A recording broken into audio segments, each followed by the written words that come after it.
Rahayu, rahayu, rahayu. Salam sejahtera buat kita semua. Semoga kita dalam keadaan sehat. Di sini saya akan menjelaskan materi mengenai sosialisasi ataupun agen-agen sosialisasi dan peran-peran dari setiap agen sosialisasi tersebut. Nah, di sini pasti ada yang ingin tahu apa sih yang dimaksud dengan sosialisasi, terus apa-apa aja agen-agen sosialisasi yang terdapat, dan juga beserta peran-perannya. Sebelum saya akan menjelaskannya, terlebih dahulu saya akan memperkenalkan diri saya. Perkenalkan, nama saya Lestior Bunita Sitorus dari Universitas 17 Agustus 1945 Semarang, Fakultas Bahasa dan Budaya, Prodi Pendidikan Kepercayaan Terhadap Tuhan Yang Maha Esa. Baiklah, langsung saja saya akan menjelaskan materi sosialisasi dan juga agen-agen sosialisasi beserta peranannya. Di sini menurut para ahli, yang pertama itu menurut Suarjono Sekanto, yang dimana sosialisasi adalah proses menempatkan anggota-anggota masyarakat yang baru dalam mempelajari norma-norma dan nilai-nilai masyarakat di tempat ia menjadi anggota. Yang kedua, menurut Robert M.J. Lawang, yang dimana sosialisasi adalah proses mempelajari norma, nilai, peran, dan semua persyaratan lainnya yang diperlukan untuk memungkinkan partisipasi yang efektif dalam kehidupan. Yang ketiga, menurut Horton dan Lund, yang dimana sosialisasi adalah suatu proses yang terjadi ketika seorang individu menghayati nilai-nilai dan norma-norma kelompok di mana ia hidup sehingga terbentuklah kepribadian. Selanjutnya, Peter L. Berger, yang dimana sosialisasi adalah proses dalam mana seorang anak belajar menjadi seorang berpartisipasi dalam masyarakat. Yang dipelajari dalam sosialisasi adalah seperti peran-peran, sehingga teori sosialisasi adalah teori mengenai peran ataupun mengenai peran seseorang. Selanjutnya menurut David E. Gosling, yang dimana sosialisasi adalah sebagai proses belajar yang dialami seseorang untuk memperoleh pengetahuan tentang nilai-nilai dan norma-norma agar dia dapat berpartisipasi sebagai anggota kelompok masyarakat. Selanjutnya, menurut Anthony Giddens, yang dimana sosialisasi adalah proses di mana seorang anak ataupun anggota baru dalam suatu kelompok belajar tentang cara hidup suatu masyarakat ataupun kelompok. Selanjutnya, di sini saya akan menjelaskan pengertian agen sosialisasi dan apa aja yang terdapat dalam agen sosialisasi. Nah, di sini agen sosialisasi adalah pihak-pihak yang membantu seseorang dalam menerima nilai-nilai dan norma-norma yang berlaku dalam kehidupan masyarakat. Nah, di dalam bagian sosialisasi ini terdapat keluarga, keluarga, sekolah, tempat sebaya ataupun sepermainan, media massa, agama, tempat tinggal, dan tempat kerja. Nah, di sini saya akan menjelaskan dari ketujuh agen sosialisasi ini. Dan juga saya akan menjelaskan peran-peran apa aja yang terdapat dalam ketujuh agen sosialisasi ini. Nah, di sini saya akan menjelaskan peran agen dalam interaksi sosial. Yang pertama, keluarga. Nah, kita pasti tentu tahu keluarga itu ya yang paling terpenting bagi anak-anak. Lingkungan yang pertama sekali yang dikenal seorang anak dalam keluarga.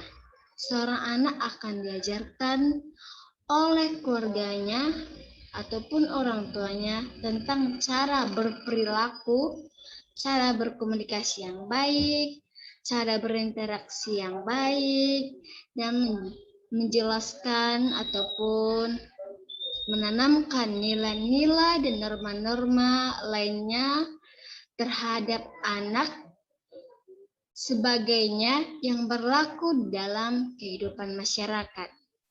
Jadi, apa yang diajarkan orang tuanya ataupun anggota keluarganya di dalam sebuah keluarga akan sangat berpengaruh terhadap sikap ataupun perilaku seorang anak. Pada masa awal kehidupan seseorang, agen sosialisasi dalam keluarga terdiri atas orang tua dan juga saudara kandungnya. Nah, di sini agen dalam keluarga memang betul.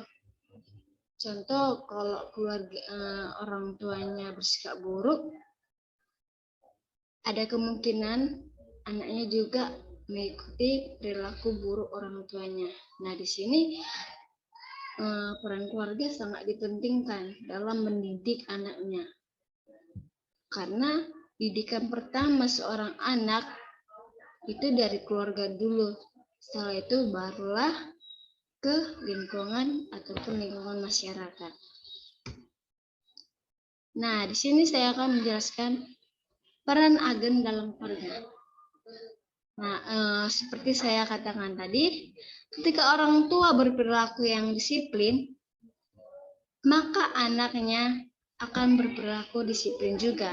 Namun, ketika seorang ayah merokok di depan anak laki-lakinya pula, nah, karena itu, disinilah peran orang tua sangat diperlukan agar mengajarkan anak sejak dini, menanamkan tentang nilai-nilai dan norma-norma yang baik kepada setiap anak-anaknya, memberikan pengawasan dan pengendalian yang sewajarnya, menjadi teladan dan memberikan contoh yang baik bagi anak-anaknya, supaya kelak anak-anaknya menjadi orang yang baik dan juga menjadi seorang anak yang memiliki perilaku yang baik dan dapat ditiru oleh masyarakat ataupun temannya. Sekolah. Setelah dari ke sekolah, setelah anak tersebut mendapatkan didikan dari keluarga, nah, ini dalam sekolah ini, sekolah tidak hanya mengajarkan tentang pengetahuan saja dan keterampilan kepada siswa, tetapi sekolah juga mengajarkan tentang kemandirian, tanggung jawab, disiplin, tata tertib, dan lain sebagainya. Dan seseorang akan mempelajari dalam keluarga maupun kelompok bermain melalui sekolah. Peran agen dalam sekolah. Yang dimana yang pertama, dimana kalau selama ini contohnya, dimana kalau selama ini seorang anak selalu mengharapkan bantuan orang tuanya dalam berbagai pekerjaan, maka ketika dia berada di sekolah, maka dia harus mengerjakan segala tugas-tugasnya secara mandiri atau sendirian, yang bisa dikatakan tanggung jawab. Karena kan tanggung jawab harus dilakukan dengan sendirinya, tanpa bantuan orang lain. Berani bertanggung jawab, berani berbuat. Berani bertanggung jawab. Yang kedua, di mana kalau selama ini bisa saja seorang anak tidak memiliki tanggung jawab dalam keluarganya, karena anak tersebut sangat dimanja oleh orang tuanya. Nah, di sini orang tua harus perlu juga tahu batas dalam kasih sayang. Memang sih batas untuk kasih sayang tidak ada batasnya, tapi perlu orang tua itu untuk membatasi supaya anak tersebut tidak tidak menganggap remeh orang tuanya karena terlalu disayang orang tuanya. Nah, namun ketika berada di sekolah, maka anak tersebut harus melakukan berbagai tanggung jawab, seperti contohnya melaksanakan piket kelas, mengerjakan tugas, dan lain sebagainya. Yang ketiga, di mana kalau selama ini seorang anak ketika berada dalam sebuah keluarga, dia tidak dapat menghargai waktu. Namun ketika dia berada di sekolah, maka dia harus bisa menghargai yang namanya waktu. Tapi dengan cara tidak datang terlambat ke sekolah. Nah, di sini juga orang tua harus menanamkan menanamkan sikap tertib, dan perlu ditanamkan bahwa waktu itu sangat berharga. Yang seperti yang kita katakan, waktu adalah uang. Itu perlu ditanamkan juga kepada anak supaya mulai kecil dapat menghargai waktu sampai kelak dia dewasa. Kelompok teman ataupun sepermainan.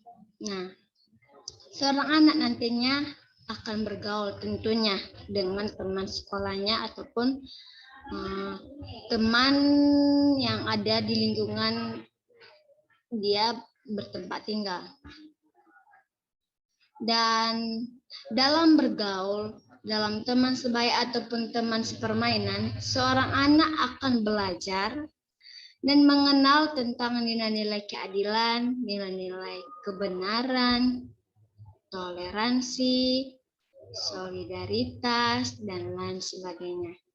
Selain itu, adanya pergaulan dengan teman sebaya atau sepermainan akan berpengaruh terhadap sikap maupun perilaku seorang anak. Nah, di sini sikap orang tua juga sangat diperlukan untuk mengajarkan anaknya cara bermain kepada teman sepermainannya, mengajarkan mana yang sikap yang perlu diikuti, atau bisa dikatakan mengajarkan ataupun memberitahukan bahwa bagaimana yang sikap buruk, bagaimana sikap baik, bagaimana apa-apa saja sikap yang perlu kita tiru. Itu pun orang tua harus, ataupun peran orang tua harus sangat penting lah bagi anaknya dalam kelompok teman ataupun sepermainan ini sangat perlu. Ini juga harus diwaspadai gitu, supaya tidak mengikuti pergaulan bebas. Maksudnya pergaulan bebas itu yang kayak mengikuti sifat-sifat buruk dari temannya, kayak dari awal anaknya nggak merokok, karena dia melihat kawannya merokok, ada kemungkinan dia juga merokok. Makanya peran orang tua itu sangat diperlukan dalam kelompok sepermainan gitu. Nah, seperti yang saya katakan tadi, peran agen dalam kelompok sepermainan. Ketika seorang anak bergaul dengan teman sebaya atau teman sepermainan yang berperilaku baik, maka anak tersebut akan berperilaku yang baik pula. Namun ketika seorang anak bergaul dengan teman sebaya yang berperilaku yang tidak baik, maka suatu saat anak tersebut akan dapat berperilaku yang tidak baik pula. Contohnya, ketika seorang anak berteman sama seorang pemabuk, maka suatu saat bisa saja dia akan menjadi seorang pemabuk. Ya, itu betul sekali. Kayak kita harus waspada juga memilih teman. Saya katakan, apalagi pada zaman ini, zaman sekarang ini kita perlu memilih teman itu supaya kita nggak terjerumus ke pergaulan yang tidak benar. Media massa. Nah, di sini apalagi nih zaman sekarang media massa sangat mempengaruhi sikap anak yang dari baik hingga menjadi buruk gitu. Nah, media massa terdiri atas media cetak dan media elektronik. Nah, di dalam media massa khususnya televisi ataupun handphone tentunya berperan dalam menyebarkan informasi-informasi kepada masyarakat, baik informasi bersifat positif maupun bersifat negatif. Informasi-informasi yang ditayangkan di televisi tentunya akan dapat diserap dengan cepat oleh masyarakat sebagai penonton. Jadi, ketika ada tayangan-tayangan ataupun informasi-informasi yang menggambarkan adegan-adegan ataupun dialog-dialog kasar, serta mempertontonkan perilaku-perilaku negatif, maka hal tersebut bisa saja diikuti oleh masyarakat, khususnya para remaja. Jadi untuk menghindari dan akhlak yang tidak diinginkan, maka disinilah para orang tua sangat diperlukan untuk mensosialisasikan kepada anak-anaknya tentang apa-apa saja siaran-siaran di televisi yang baik yang akan mereka tonton dan yang tidak baik untuk mereka tonton sesuai dengan usia mereka. Nah, di sini juga perlu diwaspadai oleh orang tua, apalagi zaman sekarang ya kan, anak-anak yang umur 7 tahun pun sudah megang handphone. Itu pun karena kan orang tua kayak gini, jangan kan 7 tahun, kayak umur 6 tahun juga udah megang handphone. Karena kan zaman sekarang gini, contoh anaknya rewel gitu, apalagi orang tuanya nggak mau ribet gitu, dikasihlah handphone supaya anaknya diam gitu. Itu juga cara yang tidak baik gitu, cara yang malah cara itu yang membuat anak kecanduan bermain HP, dan itu bisa juga merusak pikiran dan juga ketenangan, dan juga itu juga apa ya, tidak baiklah, maksudnya tidaklah baik untuk memberikan handphone pada usia anak yang belum tentu yang harus dia miliki pada saat umur 6 tahun ataupun 6 tahun ke bawah ataupun 7 tahun ke bawah gitu.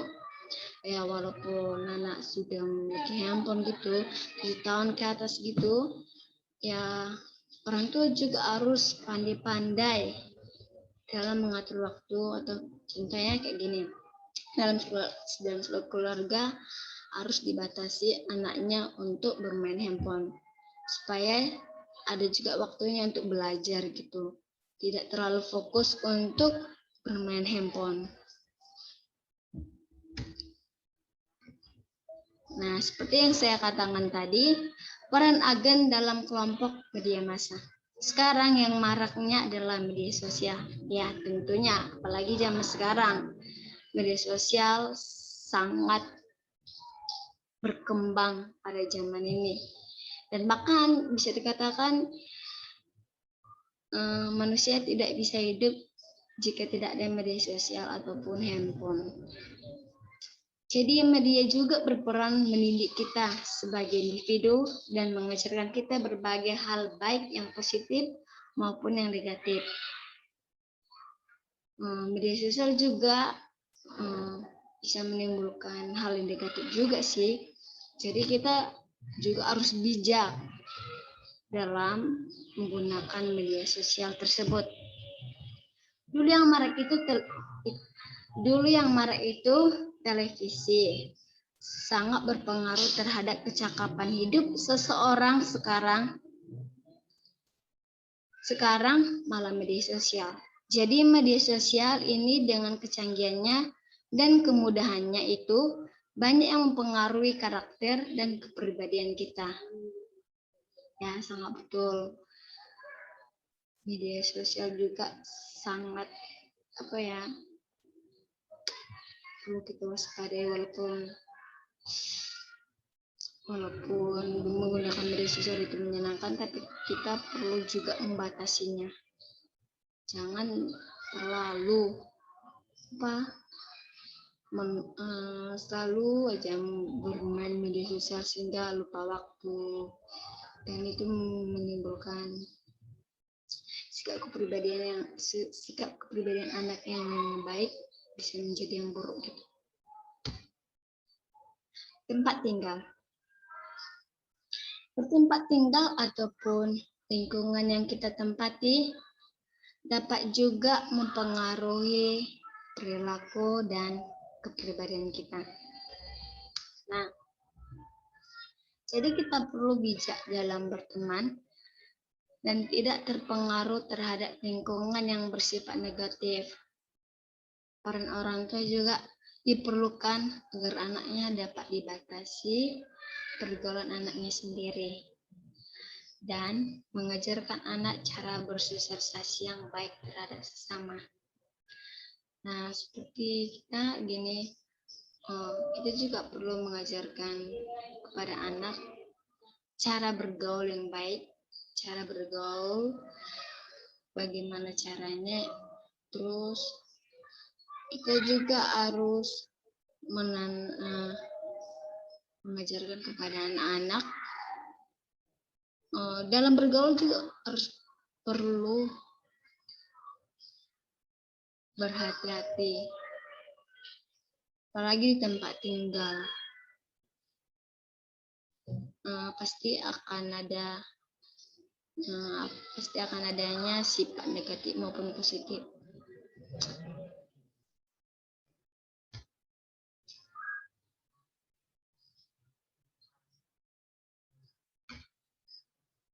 Agama.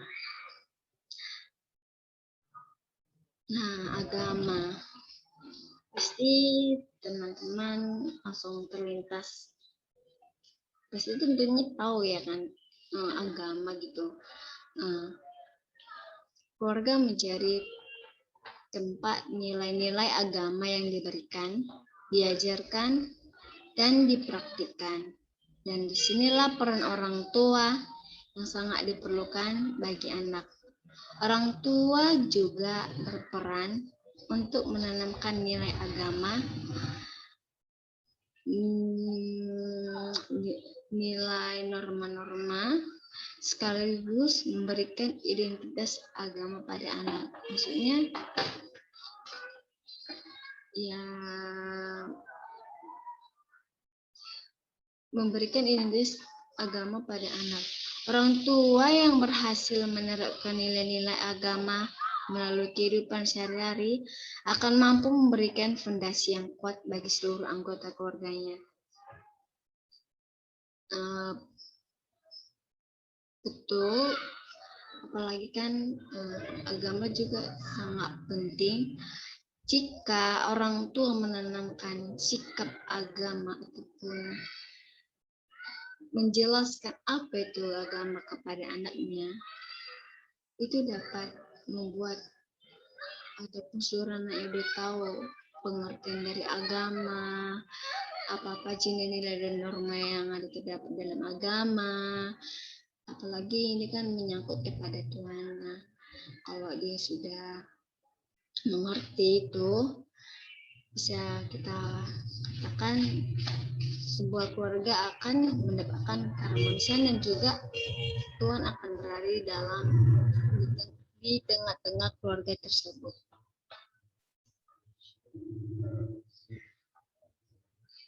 Sekianlah dari saya.